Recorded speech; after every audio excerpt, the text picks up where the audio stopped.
A paz de Deus, meus irmãos. Tentaremos neste dia, nesta hora, ir para frente com nossa lição da Escola Bíblica Dominical, que está baseada na revista Palavra e Vida, correspondendo agora à lição número 8, Cristo, presente de Deus para o mundo. Bom, ao princípio estava falando que tentaremos, porque cada lição vem em um formato temático, quer dizer, um título, um tema, e daí se vai a vários versículos, a vários contextos da Bíblia. E às vezes é difícil em pouco tempo conciliar todos esses versículos, todos esses contextos, de acordo ao título, de acordo à ideia do autor dentro da lição. Mas vamos na frente. A primeira coisa é que tem um texto bíblico como base, que está ali em 2 aos Coríntios, capítulo 5, versículo 18 e 19. Hoje troquei minha Bíblia da linguagem de hoje por uma, digamos assim, mais clássica, para podermos assim analisar certas palavras interessantes a respeito da temática. Diz assim: e tudo isso provém de Deus, que nos reconciliou, presta atenção, consigo mesmo por Jesus Cristo, e nos deu o ministério da reconciliação. Isto é, Deus estava em Cristo reconciliando consigo o mundo, não lhes imputando os seus pecados, e pôs em nós a palavra da reconciliação. Olha que interessante. O autor da lição começa colocando estes versículos, que muitos deles se lembram, porque um versículo após também tem a ver muito com os embaixadores. Somos embaixadores em nome de Cristo. Mas ele faz ênfase nos versículos anteriores, e nesses versículos se usa aproximadamente 3 ou 4 vezes a palavra reconciliação. E essa palavra tem muito a ver com o título da nossa lição, Cristo presente de Deus. Porque por meio desse presente de Deus, o oferecimento de Jesus Cristo, seu Filho, para morrer na cruz do Calvário, através desse ato se consegue formalizar a reconciliação de Deus com o mundo. Entendamos um pouco melhor. A Bíblia nos comenta que o pecado da humanidade separou ao homem e, portanto, a mulher. Quando falamos de humanidade, falamos em um sentido genérico, tanto homem e mulher. Eles foram separados da glória, da graça, foram separados de Deus. Ao princípio, eles eram um só, era um filho, era Deus o Pai, se comunicavam e havia uma intimidade maior daquela que temos hoje. E, consequentemente, o pecado do homem, desde o primeiro homem, Adão, e, consequentemente, o pecado de toda a humanidade, separou ao homem de Deus. Separou o homem de Deus. Agora, sempre houve na mente e no coração de Deus um querer, um desejo, e isso é ficar novamente perto da humanidade. Por que motivo? Porque a humanidade é sua criação.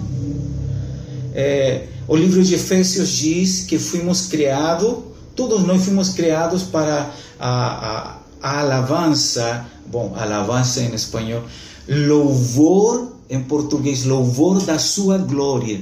Esse foi o motivo por que Deus nos criou, para estarmos perto dele, para ser uma grande família, para ser louvor, para ser todas aquelas coisas positivas em relação com Deus.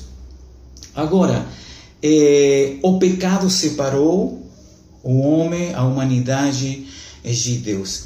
E na verdade é que o homem nunca teve essa iniciativa, esse desejo de querer voltar para Deus, porque a própria Bíblia nos menciona, se você lê os versículos anteriores deste capítulo 5, que o homem sempre se separou cada dia mais e mais da presença de Deus. O pecado começou a contaminar a tal ponto a vida do homem que o homem já não sentia esse desejo nem iniciativa de ir para Deus.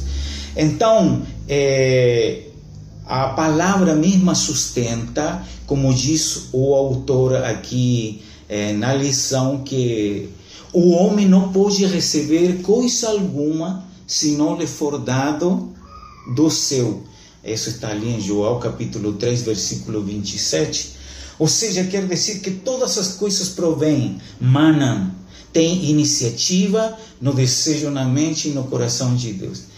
E Ele, então, enviou a seu Filho para que, através do seu sacrifício, pudéssemos ter de novo acesso a Deus, intimidade com Deus, amizade com Deus, para que fôssemos novamente uma família. Isso é o que diz João capítulo 1, versículo 18 ao 20, que todos aqueles que aceitamos a Jesus, acreditamos na obra de Jesus, no sacrifício de Jesus, nos tornamos filhos de Deus.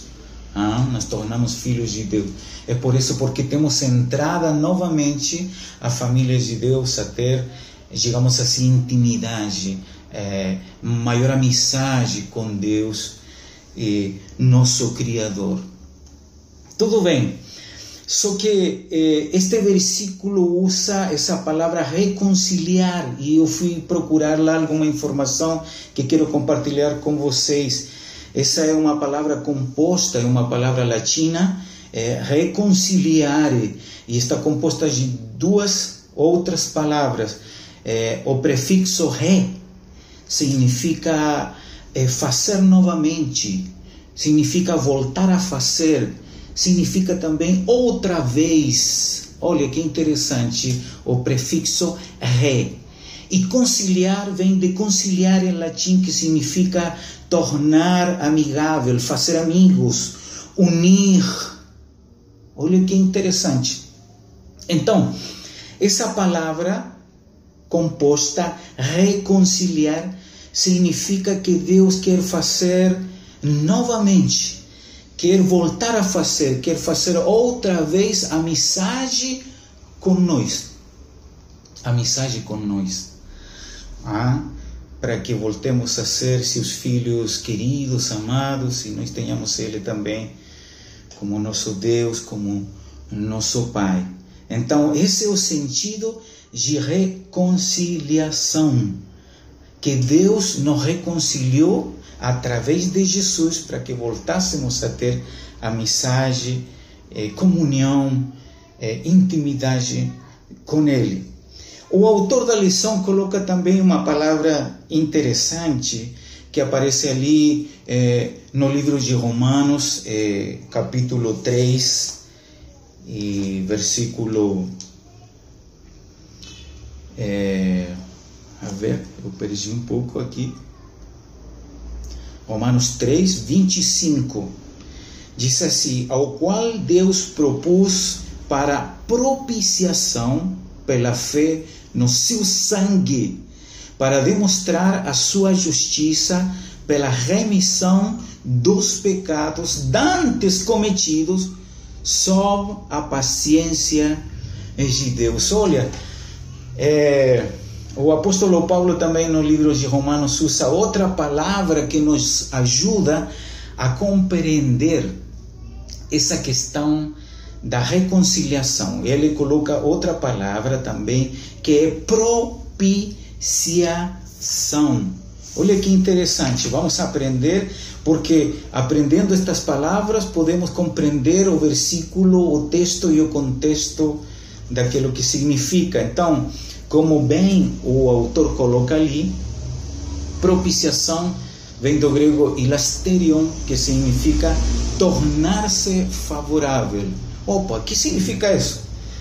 Na verdade é que na posição de pecado em que nós, a humanidade, se encontrava, era uma posição, era um estado totalmente desfavorável diante de Deus. Desfavorável, contrário a Deus. Não era favorável em relação a Deus, porque não tínhamos intimidade, porque não tínhamos amizade, não tínhamos comunhão com Deus. Por quê? Por causa do pecado. Por causa do pecado. Então, o apóstolo usa também essa palavra propiciação, que dá um sentido parecido com reconciliar, que significa, então, tornar-nos, a cada um de nós, favoráveis na presença do Senhor. Isso significa também ser aceito, em alguma medida, ser recebido por Deus novamente. Agora, ele usa, então, segundo o texto básico, a palavra reconciliação, usa a palavra propiciação, que em alguma medida significa fazer amizade com Deus, tornar-nos favoráveis, fazer algo em benefício de nós novamente. E isto tem muito a ver com esse presente de Deus para o mundo, porque, como diz a palavra, o único caminho para Deus é Jesus Cristo. Jesus disse: eu sou o caminho, a verdade e a vida. Então, Deus, dentro dessa iniciativa, dentro desse desejo, quis novamente chamar ao homem, fazer um apelo para ele, querer de novo que a humanidade, sua criação, tivesse intimidade, comunhão com ele. Ele teve que oferecer seu filho para fazer o sacrifício. E através desse sacrifício de morte na cruz e derramamento de sangue, poder o homem voltar a ter intimidade e comunhão com Deus. É por isso que ele coloca também uma questão muito importante, a ideia de remoção da ira de Deus. Primeiro, assim, em poucas palavras, o fato de termos desobedecido a Deus, o fato de termos nos afastado de Deus, isso deixou com ira, com raiva, com irritação a Deus. E é lógico, porque Deus é um ser pessoal que também tem emoções, também tem sentimentos. Isso é o que a Bíblia nos ensina, e é por isso que nós também temos emoções, sentimentos, porque a Bíblia diz que fomos criados segundo a sua imagem. Então essa imagem foi transferida, foi traspassada para nós. E dentro das emoções e dos sentimentos de Deus existe a raiva, existe a irritação, a ira, como diz o autor da lição. E a ira por quê? Porque Deus sempre quis que nós, sua humanidade, estivéssemos perto dele, tivéssemos comunhão, intimidade, amor, compromisso com ele. Mas, como já falei anteriormente, o pecado nos separou de Deus. O pecado separou essa vida familiar que tínhamos desde o princípio, antes de Adão cair, de ter essa queda, porque ali Deus falava diretamente com o homem, Deus tinha um relacionamento mais próximo com Adão, era um aproximamento, era uma situação de família mesmo, onde Adão falava com Deus livremente, como um filho fala com um pai. Só que, como falei anteriormente, e como é conhecido de todos nós através da Bíblia, isso se quebrou. se quebrou. Então, é necessário novamente refazer essa relação, refazer essa comunhão. Mas Deus estava irado. E a palavra diz, segundo o autor também, que a paga do pecado é morte. Ou seja, existia uma sentença, existia uma consequência por causa do pecado. E era que, qual era a consequência? Que todos nós devêssemos morrer. Essa era a sentença. E quando se dita uma sentença da perspectiva de Deus, é algo que, digamos assim, ainda que venha a acontecer, se Ele sentenciou, já podemos dar por feito. Hoje as pessoas dizem, não, mas uma sentença talvez pode mudar, se pode, digamos assim, desvirtuar para outra coisa, mas nesse contexto bíblico do pecado, todos nós estávamos condenados e sentenciados à morte. E Deus tinha muita raiva pelo fato do homem, sua criação, ter pecado. Por isso é necessário tomar essa iniciativa de querer voltar a ter essa relação. Mas presta atenção, essa iniciativa, e volto a remarcar, volto a, digamos assim, a fazer notória essa frase: a iniciativa sempre foi de Deus. Isso é o que, em alguma medida, a lição quer nos entregar, mencionando estes versículos com a palavra, digamos assim, reconciliação e a palavra propiciação. Agora, como nós estávamos sentenciados para poder, digamos assim, não ter mais essa sentença de morte, é necessário um sacrifício. E esse sacrifício foi aquele que fez Jesus Cristo por todos nós. E é aqui onde o autor faz um paralelismo entre o sacrifício que se apresentava no Antigo Testamento com o sacrifício que Cristo fez no Novo Testamento.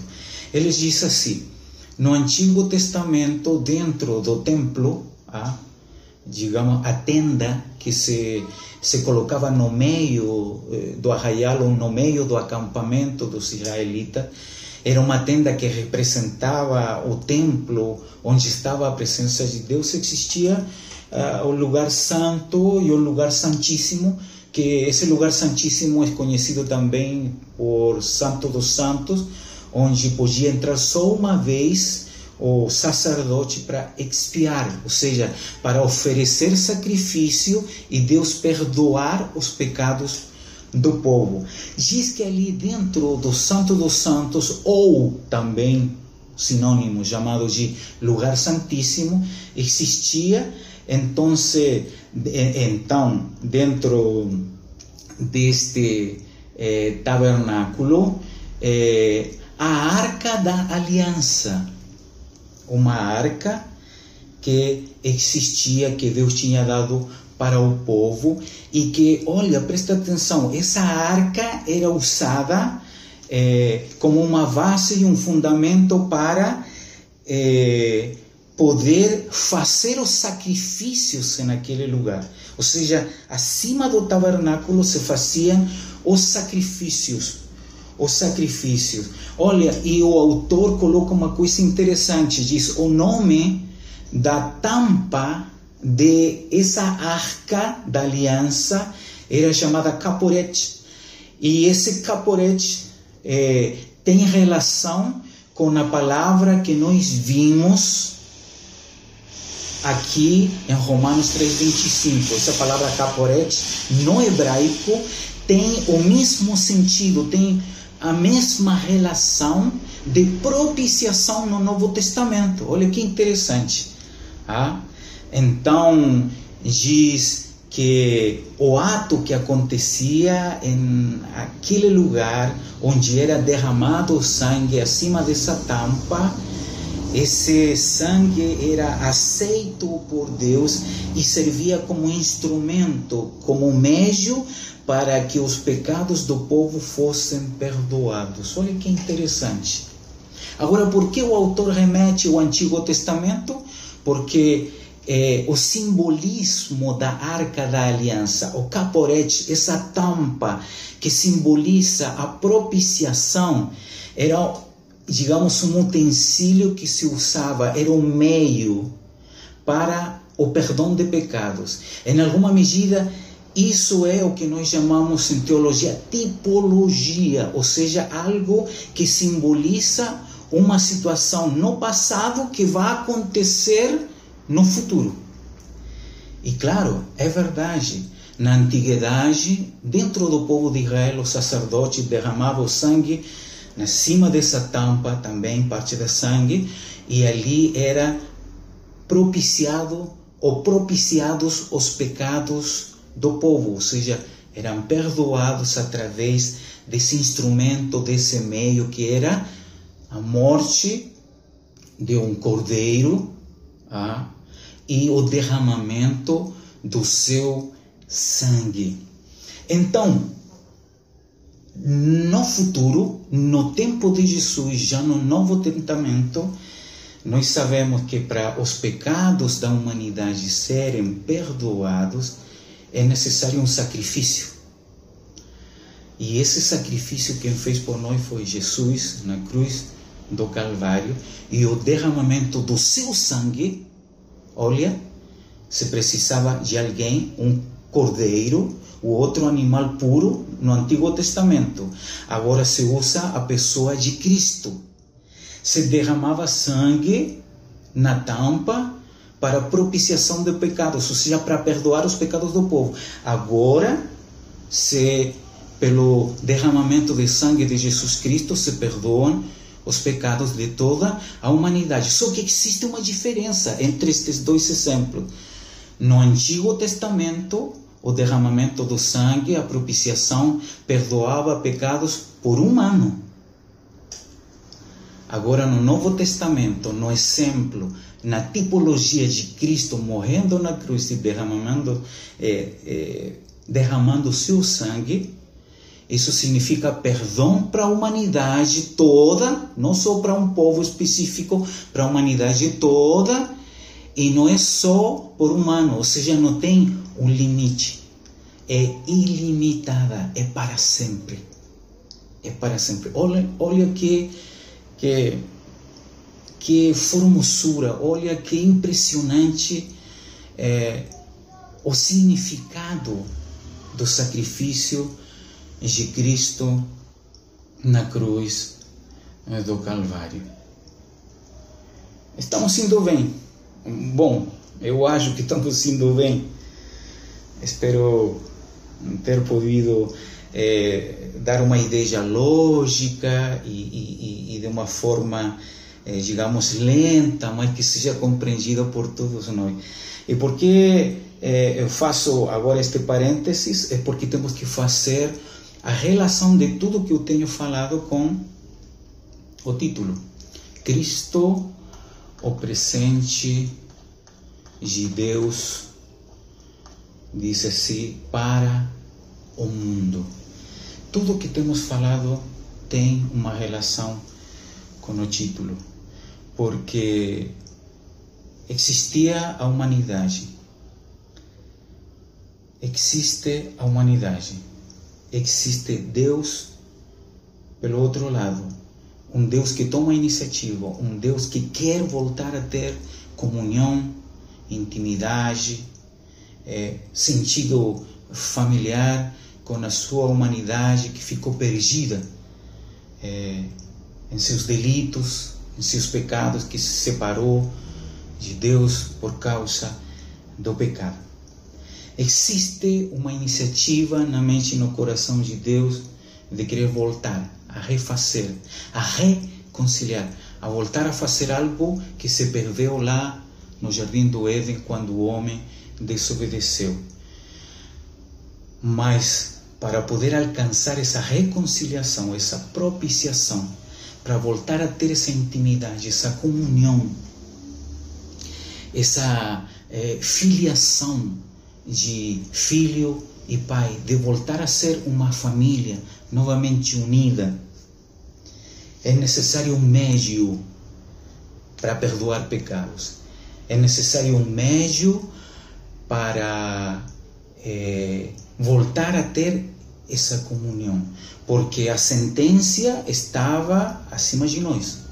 Porque tínhamos como consequência um ditamen. E esse ditamen era a morte. E para poder voltar a ter essa comunhão, precisava-se de um meio. E Deus, na sua mente e em seu coração, não achou nada melhor, nada mais perfeito. Assim como o animal na antiguidade que se oferecia em sacrifício era perfeito, Deus não achou nada melhor que oferecer como presente seu próprio Filho para a humanidade, como instrumento, como meio para pagar o preço que tinha a nossa cabeça, para pagar o preço da nossa sentença, da morte. E Deus oferece a Cristo para que Ele venha, cumpra sua vocação, esteja entre os homens e ensine aos homens os princípios de Deus, através da vida de Jesus Cristo entre os homens. Existe também a tendência de acreditar que Deus já estava querendo voltar a ter intimidade e comunhão, porque Cristo se faz homem para trazer um pouco do conhecimento do reino de Deus para os homens. Deus estando entre os homens, não só de presença, sino também no sentido de ensinar os princípios de Deus para a humanidade. Cristo é o meio, é o instrumento. O sacrifício dele é o meio, é o instrumento. O derramamento de sangue de Jesus Cristo é aquilo que serve como propiciação, ou seja, perdoar os pecados do homem e torná-lo favorável diante da presença de Deus. O fato de Cristo fazer um sacrifício, derramar seu sangue, torna o ato da reconciliação efetiva entre a humanidade e Deus. Por isso devemos tanto a Cristo. Por isso nosso compromisso com Ele deve ser um compromisso sério e responsável. Porque Deus amou tanto ao mundo que enviou a seu Filho unigênito, para que todo aquele que nele creia não pereça, mas tenha vida eterna. Para que todo mundo acredite através da sua palavra que Ele é o meio, é a ponte, através do qual podemos alcançar novamente a comunhão com Deus. Olha, a revista tem outros aspectos que eu acho que você pode pesquisar e pode estudar, mas o essencial, acredito que consegui, talvez de uma forma relativa ou total, não sei, você pode julgar, alcancei a colocar para nosso conhecimento, ampliar um pouco e dar uma sequência lógica em tudo isto que o autor da lição quer nos comunicar. Ele colocou um exemplo da política internacional do Oriente e tudo demais, mas você pode ver isso também através do exemplo de Jacó, quando volta para seu irmão Esaú e vai colocando seus criados na frente, mandando presente. Simplesmente para isso, para acalmar a ira. Jacó ainda pensava que seu irmão Esaú estava irado com ele, estava irritadíssimo e podia fazer algum mal para ele. Por isso ele foi mandando na frente. Era uma forma estratégica de se aproximar do seu irmão. Esse exemplo mais bíblico podemos dar, porque aqui se dá um exemplo da política internacional do Oriente, que também é bom, mas temos um mais bíblico, que é o exemplo que acabo de dar para vocês. Muito bem, irmãos, eu agradeço a Deus pela possibilidade de compartilhar isto que o Senhor tem dado para mim também através do estudo. E agradeço também a possibilidade de vocês me ouvirem e, em alguma medida, assimilarem o que eu estou compartilhando com vocês. E olha, se você acha que tem alguma coisa que está complicada ou que não está de acordo, você pode mandar para meu zap. Já fizeram alguns irmãos da nossa igreja alguns alcances que foram muito importantes. E eu agradeço porque vocês prestam atenção, estão aí, são como os irmãos Veriano que estão ali, prestes a ouvir bem, a ler bem, a duvidar em alguns aspectos, a questionar, porque dessa forma levamos o ensino da palavra do Senhor mais a sério. Que o Senhor nos abençoe neste tempo difícil, mas que acreditamos que Deus está conosco e que vai passar e que vamos a voltar a ter a normalidade da adoração em conjunto como igreja, em nosso templo, porque eu acredito que cada um de nós que somos igreja, adoramos, lemos a palavra e oramos igual em nossas casas. Que Deus vos abençoe. Amém.